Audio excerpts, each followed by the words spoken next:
আওয়ামী লীগের ব্যাকআপ টিমের তাণ্ডব, পুলিশের চোখ ফাঁকি। রাজধানীর শ্যামলীতে ঘটল এক নাটকীয় দৃশ্য। পুলিশের হাতে আওয়ামী লীগের কয়েকজন নেতাকর্মীকে ককটেল বিস্ফোরণের মধ্যেই ছিনিয়ে নিয়ে গেল তাদেরই দলের আরেকটি দল।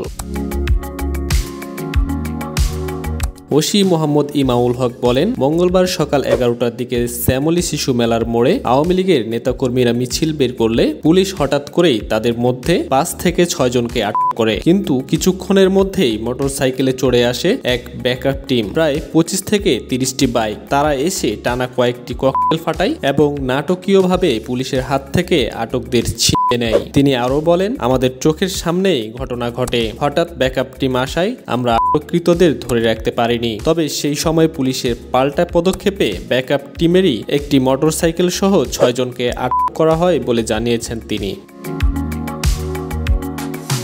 রাজধানীর ব্যস্ত শ্যামলীতে ককটেল ফাটিয়ে আটক ছিনিয়ে নেওয়ার এই ঘটনায় আতঙ্কিত স্থানীয়রা। তবে প্রশ্ন থেকে যাচ্ছে, রাজপথে পুলিশের সামনে এভাবে ছিনতাইয়ের মতো ঘটনা ঘটল কিভাবে?